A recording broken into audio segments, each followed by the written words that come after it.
लड़ाई हिंदू मुस्लिम तो हम बना ही नहीं रहे हैं। यह लड़ाई विदेशी आक्रांता वर्सेज भारतीयता की है। हमारे पूर्वजों ने तुम्हें पाकिस्तान रूपी टुकड़ा दे दिया, पाकिस्तान रूपी एक तुम्हें देश दे दिया, बांग्लादेश हो गया और अफगानिस्तान हो गया इसी से टूट के, और तुम हमारे मंदिर नहीं दे सकते। तो लानत है ऐसे उस पे। जो अल्लाह ताला जो रहीम है, रहमान है, वो भी आपकी पूजा को स्वीकार नहीं करेगा, आपकी नमाज को स्वीकार नहीं करेगा। हमारे मंदिरों पे कब्जा करके करेंगे, कौन परमात्मा स्वीकार करेगा? मुझे लगता है बहुत ही इन सब चीजों की कोई जरूरत नहीं है, क्योंकि हमारे देश का जो कानून है सभी को उसका पालन करना है। प्लेसेस ऑफ वर्शिप एक्ट है, इसीलिए लाया गया था कि जो राजशाही शासन है उस दौरान जो हुआ, व्यवस्थाएं बदल जाती थी, जो भी राजा बनता था वो अपने हिसाब से व्यवस्था बदल देता था। लेकिन अब हम एक रिपब्लिक है, अब हम एक लोकतंत्र हैं। अब यहाँ पर किसी का राज नहीं है, किसी की तानाशाही नहीं है। तो अब जो नियम कानून किताब में लिखे गए हैं उसी हिसाब से सबको चलना पड़ेगा, संविधान के हिसाब से। और संविधान में प्लेसेस ऑफ वर्शिप एक्ट है, तो जो चीज जहाँ पर 47 में थी, जो भी गिरजाघर, जो भी मंदिर मस्जिद था, वो उसी हालात में रहना चाहिए। इकरा हसन जी जो भी हैं नेता समाजवादी पार्टी के, उनको ये समझना चाहिए कि जो सर्वे हो रहा है वो माननीय कोर्ट के आदेश के बाद ही हो रहा है।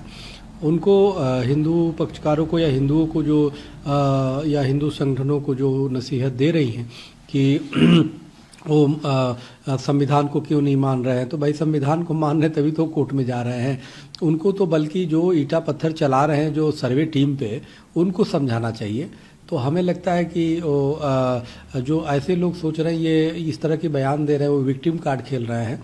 वो जरा सोचे, जरा कल्पना करे एक बार अपने दिल पे हाथ रख करके कि जिस समय हमारे हिंदुओं के हजारों मंदिर मुगलों ने तोड़ा, विदेशी आक्रांताओं ने तोड़ा, उस समय क्या स्थिति होगी, हमारे कितने पूर्वजों को जो है सामना करना पड़ा होगा कठिनाई से। और यह लड़ाई उनको, इकरा हसन जी को समझना चाहिए, लड़ाई हिंदू मुस्लिम तो हम बना ही नहीं रहे हैं। यह लड़ाई विदेशी आक्रांता वर्सेज भारतीयता की है। इसमें जो भी ये लोग हैं, इनके पूर्वज भी हिंदू थे, और ये हिंदू नहीं भी थे अगर मान लो, तो भी तो भारतीय तो है ना वर्तमान में। तो ये विदेशी आक्रांताओं का साथ क्यों दे रहे हैं। और वर्तमान में जो सर्वे टीम को, यानी कोर्ट के आदेश को नहीं मानता, सर्वे टीम पे जो पत्थरबाजी करता है, वो कहीं ना कहीं वो विदेशी लुटेरों को, विदेशी आक्रांताओं को महिमा मंडित कर रहा है, जो गलत है, दुर्भाग्यपूर्ण है। हमें लगता है कि उनको औरंगजेब का साथ छोड़ना चाहिए, मुगलों का साथ छोड़ना चाहिए, और भारतीयता का साथ देना चाहिए, कानून का साथ देना चाहिए, और जो सर्वे या जो कोर्ट कह रहा है उसको बात को मानना चाहिए। तो स्वामी जी, सवाल ये हो कि जब सर्वे टीम जाती है, पथराव हुए, सारी चीजें हुई, लेकिन जहाँ पर मस्जिद है वहीं पर मंदिर क्यों चाहिए? नहीं, जहाँ पे मंदिर है और मस्जिद बना है वहाँ पे वो किया जा रहा है। अब राम मंदिर का सर्वोच्च न्यायालय द्वारा निर्णय आया, निर्णय होने के बाद 5 एकड़ जमीन उनको मुस्लिम पक्षकारों को मिला। तो आप बताइए, क्या कोई वहाँ पे दावा कर रहा है क्या कि 5 एकड़ जमीन की खुदाई करो? तो इसलिए मस्जिद से एतराज नहीं है। मस्जिद तो आप जितने, अरे जिस हिंदू राजा ने सबसे पहले केरल में मस्जिद के लिए जमीन दिया, उस हिंदुओं पे शंका करते हो।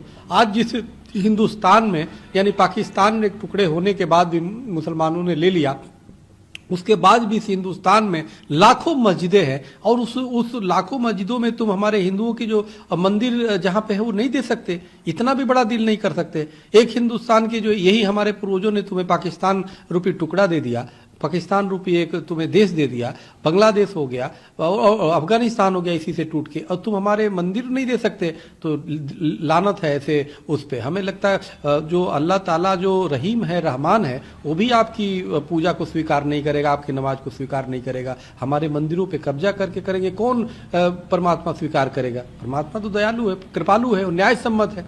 तो इसलिए यहाँ की न्याय कोई बात मानिए। अगर यहाँ की न्याय सम्मत नहीं मानते हैं तो हमें लगता है अल्लाह ताला भी आपको माफ करने वाला नहीं है, क्योंकि वो न्याय सम्मत है, वो रहीम है, रहमान।